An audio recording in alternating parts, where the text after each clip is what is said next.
제11장. 속이는 저울은 여호와께서 미워하시나 공평한 주는 그가 기뻐하시느니라. 교만이 오면 욕도 오거니와 겸손한 자에게는 지혜가 있느니라. 정직한 자의 성실은 자기를 인도하거니와 사악한 자의 패역은 자기를 망하게 하느니라. 재물은 진노하시는 날에 무익하나 공의는 죽음에서 건지느니라. 완전한 자의 공의는 자기의 길을 곧게 하려니와 악한 자는 자기의 악으로 말미암아 넘어지리라. 정직한 자의 공의는 자기를 건지려니와 사악한 자는 자기의 악에 잡히리라. 악인은 죽을 때 그 소망이 끊어지나니 불의의 소망이 없어지느니라. 의인은 환난에서 구원을 얻으나 악인은 자기의 길로 가느니라. 악인은 입으로 그의 이웃을 망하게 하여도 의인은 그의 지식으로 말미암아 구원을 얻느니라. 의인이 형통하면 성읍이 즐거워하고 악인이 패망하면 기뻐 외치느니라. 성읍은 정직한 자의 축복으로 인하여 진흥하고 악한 자의 입으로 말미암아 무너지느니라. 지혜 없는 자는 그의 이웃을 멸시하나 명철한 자는 잠잠하느니라. 두루 다니며 한담하는 자는 남의 비밀을 누설하나 마음이 신실한 자는 그런 것을 숨기느니라. 지략이 없으면 백성이 망하여도 지략이 많으면 평안을 누리느니라. 타인을 위하여 보증이 되는 자는 손해를 당하여도 보증이 되기를 싫어하는 자는 평안하니라. 샬롬, 여러분 반갑습니다. 오늘 또 큐티로 여는 기막힌 하루입니다. 이 시간 우리에게 허락하신 본문은 잠언 11장 1절부터 15절까지, 그리고 제목은 죽음에서 건지신 공의입니다. 본문에서는 죽음을 부르는 요인에 대해 언급을 하고 있습니다. 어떤 상황에서 죽음이 오고 어떤 죽음을 맞을 수밖에 없는지를 우리가 한번 살펴보도록 하겠습니다. 첫 번째로 죽음은 속이는 재물에서 온다고 합니다. 1절과 4절입니다. 속이는 저울은 여호와께서 미워하시나 공평한 주는 그가 기뻐하시느니라. 재물은 진노하시는 날에 무익하나 공의는 죽음에서 건지시느니라. 아멘. 큐티인에서는 1절부터 4절을 너무도 명확하게 이렇게 정리를 해주고 있습니다. 하나님은 교회 안에서만 계시는 분이 아닙니다. 떠들썩한 시장 한복판에도 계십니다. 하나님은 속이는 저울을 미워하시고 공평한 주를 기뻐하십니다. 저울과 주의 표준을 세우시니까 바로 하나님이기 때문입니다. 그리고 이제 16장 11절을 가로로 해놨거든요. 제가 16장 11절을 읽어드릴게요. 공평한 저울은 여호와의 것이요 주머니 속에 저울추도 다 그가 지으신 것이니라. 아멘. 반칙과 편법, 거짓과 속임수로 재물을 얻고 경쟁에서 이길 수는 있어도 주께서 진노하시는 날이 오면 무익할 것입니다. 그러나 억울하게 손해를 보더라도 겸손히 하나님을 의지하며 성실히 공평의 주를 사용하는 자는 죽음에서 건지심을 받습니다. 라고 해석을 해 놓았습니다. 예나 지금이나 사람들이 사는 곳 어디에서든지 상거래가 있기 마련입니다. 고대에는 물물을 교환했었고 화폐가 생기면서부터 화폐 단위와 무게, 상품의 수요와 공급에 따라 가격이 달라지고 때로는 계절에 따라 또한 자연재해나 풍성한 수확량에 따라 가격은 천차만별이었습니다. 그러다 보니 더 많은 재물을 모으기 위해 생기는 수단들이 다양한 시장의 상거래에서 발생하게 되었던 것이죠. 재물이 목적이 되면 속임수를 해서라도 더 많이 가지고 조금이라도 덜 주는 것으로 나타난 것입니다. 상거래를 할 때 속이기 위한 방법들은 예나 지금이나 여전할 것 같습니다. 그러다 보니 상거래에서 사용하는 추를 공평하게 사용하지 않는 것이죠. 금이나 은의 무게나 내가 팔아야 할 상품의 무게를 달아보고 팔 때는 무거운 추를 사용해서 실질적으로 무게보다 더 나가도록 하고, 팔 때는 가벼운 추를 사용해서 실질적으로 무게보다 조금이라도 적게 주는 것으로 거기에서 발생하는 이익을 어떻게 하면 더 많이 남기는 것이냐가 목적이 되는 것입니다. 거기에서 발생하는 이익을 더 많이 챙기기 위해 공평한 추가 아니라 속이는 저울을 사용하면서도 들키지 않을 것처럼 이 속임수가 영원할 것처럼 당당히 저울과 추를 사용하는 것이죠. 처음에는 긴장도 하겠죠. 하지만 횟수가 늘어나고 차액이 쌓일수록 이렇게 얻는 재물에만 마음이 가게 되고 그러다 보면 멈추려는 생각도 하지 못하게 될 것입니다. 다들 이렇게 장사를 하는데 라는 생각으로 합리화를 하면서 재물을 쌓게만 전전긍긍할 것입니다. 솔로몬 시대에 상업이 발달하면서 수많은 상거래에서 자기만을 생각하면서 불이한 재물을 쌓는 것을 부추기는 사회 구조를 지금 본문을 통해 드러내고 있습니다. 지금도 다를 바가 아니죠. 그렇기 때문에 정직하지 못한 재물로 인한 진노의 날에는 이 재물로 인해 영원할 것이라고 하는 교만 때문에 죽음을 맞는다고 합니다. 비록 답답해 보이고 손해보는 것 같아도 하나님은 정직한 저울과 공평한 추를 기뻐하신다고 합니다. 그러기에 재물은 진노하시는 날에 무익하지만 공의는 즉 상거래에 있어서의 정직한 저울과 공평한 추는 죽음에서 건짐을 받는다고 말씀해주고 계십니다. 질문합니다. 나는 가정에서 직장에서 속이는 저울이 있습니까? 속이는 사건으로 욕이 따라오고 하나님의 진노가 된 사건이 있습니까? 두 번째로는 죽음은 사악함에서 온다고 합니다. 6절부터 7절입니다. 정직한 자의 공의는 자기를 건지려니와 사악한 자는 자기의 악에 잡히리라. 악인은 죽을 때 그 소망이 끊어지나니 불의의 소망이 없어지느니라. 아멘. 사악하다라는 말은 간사하고 악하다라는 말이 있습니다. 그러면 간사하다라는 뜻은 또 무엇일까요? 사전을 찾아보니까요. 자기의 이익을 위하여 나쁜 꾀를 부리는 것과 마음이 바르지 않는 것, 원칙을 따르지 않고 자기의 이익을 따라 변하는 생각과 마음 상태를 가리킨다고 합니다. 그리고 상대방의 기분을 맞추느라 거짓으로 알랑거리는 것도 간사함이라고 합니다. 간사함에 비슷한 말을 찾아보니까 상대방에게 아첨하고 이익을 위하거나 목적을 달성하기 위해 교활하게 행동하는 것을 가리킨다고 합니다. 결국 사악함이란 자기밖에 모르는 것, 자기를 위해서는 물불을 가리지 않는 것으로 말하는 것 같습니다.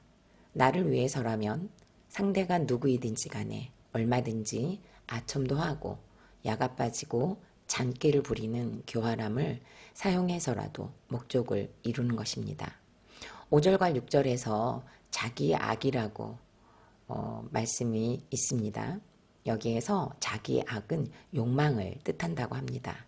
그러니까 사악함이란 자기의 욕망을 채우기 위해서 하는 간사하고 아첨하고 교활하게 잔꾀를 부리면서 원칙을 벗어나는 것을 말합니다. 결국 본문에서는 사악한 자를 향하여 악인이라고 합니다. 자기의 이익, 자기의 욕망을 위해서 저울도 속이고 추도 속여서 돈을 모으다 보니 이들이 가는 길은 곧지 못하여 결국에는 그 욕망으로 넘어지고 이 욕망 때문에 잡힌다는 것이죠. 이렇게 넘어지고 잡히는 것으로 죽음을 맞이하고 그러다 보면 소망이 끊어지는 자기의 길을 간다고 합니다. 하지만 사악한 자와 반대로 사는 자들이 있는데요. 그들은 하나님을 경외하는 자입니다. 5절에서 완전한 자라고 했는데 그 사람이 완전하다는 뜻이 아닙니다. 죄인이 어떻게 완전할 수 있겠습니까? 하나님을 경외하는 것 때문에 완전하다고 칭해 주시는 은혜로운 평가입니다. 죄인이지만 하나님을 경외하면 그것으로 우리를 완전하다고 해주시고 정직하다고 의인이라고 칭해 주십니다. 인생의 목적이 거룩이 되면 우리의 욕망을 거스르는 삶을 살 소망을 주십니다. 죄가 보이면 회개가 되고 그러다 보면 십자가의 은혜가 우리의 심령을 충만하게 채우게 될 때 사악하고 불의한 심령이 십자가 앞에서 또한 살아계신 말씀 앞에서 힘을 잃고 욕망의 길에서 거룩의 곧은 길로 돌아서게 됩니다. 욕망의 환란에서 구원을 얻음으로 건짐을 받는다는 것입니다. 요한계시록 2장 13절에 보면요. 내가 어디에 사는지를 내가 아노니 거기는 사탄의 권자가 있는 데라. 내가 내 이름을 굳게 잡아서 내 충성된 증인 안디바가 너희 가운데 곧 사탄이 사는 곳에서 죽임을 당할 때에도 나를 믿는 믿음을 저버리지 아니하였도다 라고 말씀하십니다. 죽음 앞에서도 믿음을 저버리지 않는 것. 사탄이 사는 곳에서도 믿음을 저버리지 않는 것. 사탄의 권자 앞에서도 믿음을 저버리지 않는 것. 하나님을 경외하는 자의 소망은 죽더라도 이루어집니다. 당장에 이루어지지 못하더라도 하나님의 때에 반드시 이루시는 신실한 하나님은 하나님 나라를 위하여 소망을 이루어 가시는 것입니다. 질문합니다. 나의 사악함, 불의의 소망으로 죽음에 이르는 시간이 있었습니까? 이 사건으로 끊어주신 죄와 중독은 무엇입니까? 마지막으로 세 번째로 죽음은 악한 입으로 나타납니다. 9절과 10절입니다. 악인은 입으로 그의 이웃을 망하게 하여도 의인은 그의 지식으로 말미암아 구원을 얻느니라. 의인이 형통하면 성읍이 즐거워하고 악인이 패망하면 기뻐 외치느니라. 아멘. 9절부터 15절까지는 악인의 악이 어떻게 드러나는지를 알려주고 있습니다. 악인의 생각과 계략은 어떻게 드러날까요? 입을 통해서 나옵니다. 여기에서 악인은 두 번째 대지에서 언급했던 사악함의 특징을 가지고 있는 것입니다. 자기 욕망을 채워야 하기 때문에 똑똑하면 똑똑한 모습으로, 어리석으면 어리석은 모습으로 입에서 쏟아내는 말로 이웃이나 상대방을 상처 주고 무너지게 하고 망하게 합니다. 수많은 말로 상대방을 무시하고 멸시하죠. 그래야 자신이 높여진다고 착각하기 때문입니다.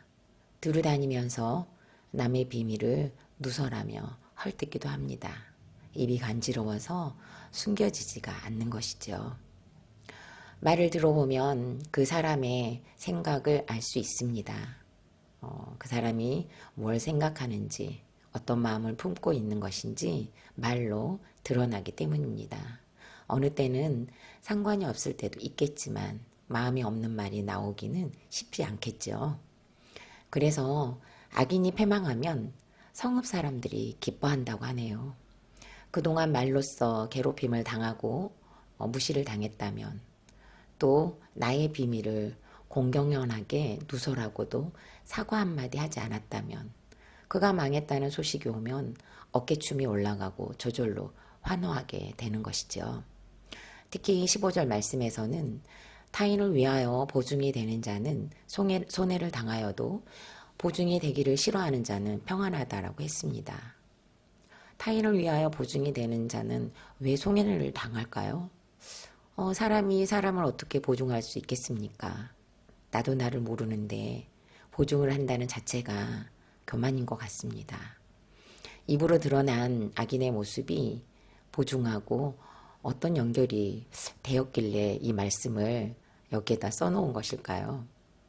그것은 보증을 해달라고 할 때 필요한 언어들이 사악함에서 나오기 때문일 것 같습니다. 말로 상대방을 구워 삶다시피 해야 하는 문제 앞에서 갖은 말들로 보증을 설 사람에게 아첨하고 야가 빠진 모습으로 잔꾀를 부리면서 교활하게 다가서야 할 것이기 때문입니다. 보증을 서는 사람은 결국 그 아첨과 교활함에 넘어가서 보증이 되어 손해를 당하게 되는 것이죠.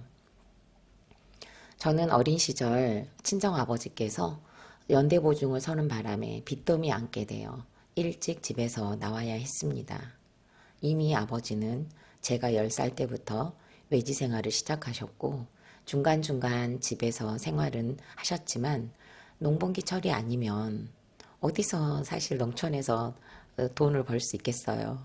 그러다 보니 70년대에 한국도로공사에서 일을 하셨고 원양어선을 타기도 하셨고 제주도까지 가셔서 일을 하시다가 제가 26살쯤이 되어서야 집으로 온전히 돌아오셨습니다. 시족 사이로 구성된 친정 동네에서 타지에서 이사를 온 성이 다른 사람으로서 살아내는 것을 매우 힘들어 하셨던 것 같습니다. 인감도장을 사용하기 위해 동네 어르신들은 인사불성이 되도록 아버지에게 술을 사주기도 했습니다. 아버지의 연약함이 동네 어르신들의 아첨과 교활함, 간사함의 먹잇감이 되신 것 같습니다. 친정엄마는 이 문제로 평생을 힘들어했다고 해도 과언이 아닐 것입니다. 농수학군이 조금 전에 말씀드렸듯이 돈이 생길 곳이 없잖아요. 그러다 보니 돈 때문에 항상 다투셨고 집에 빨간 딱지가 붙기도 했고 빚을 갚느라 결코 평안한 인생을 살 수 없었습니다.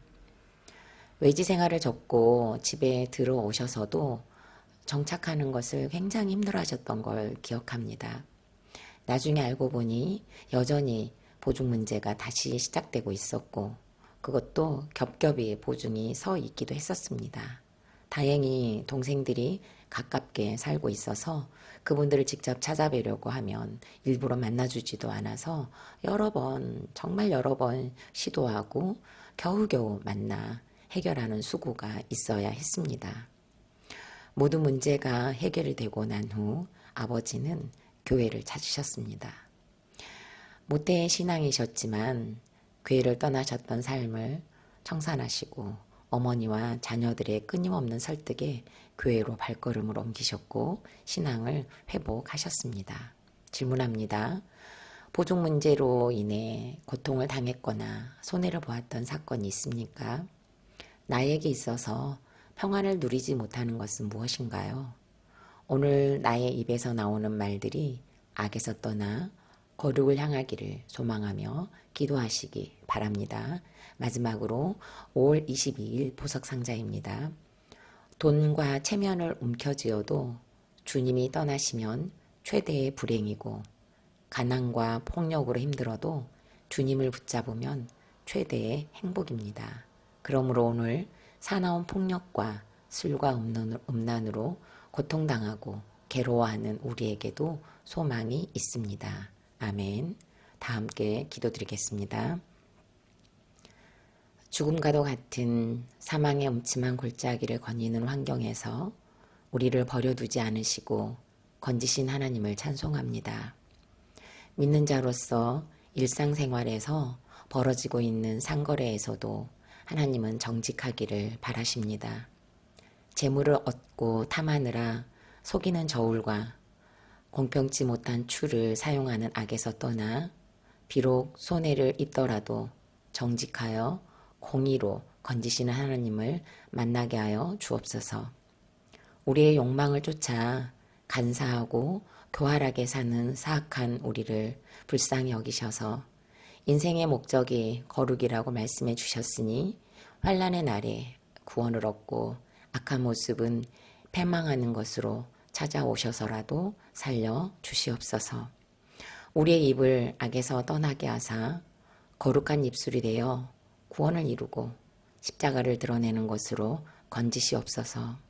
오늘도 우리의 입술에 숯불을 대사 죄악에서 떠나게 하시고 죽음에서 건지시는 공의가 나타나는 자들로 우리 모두를 사용하여 주옵소서. 예수님의 이름으로 기도드립니다. 아멘.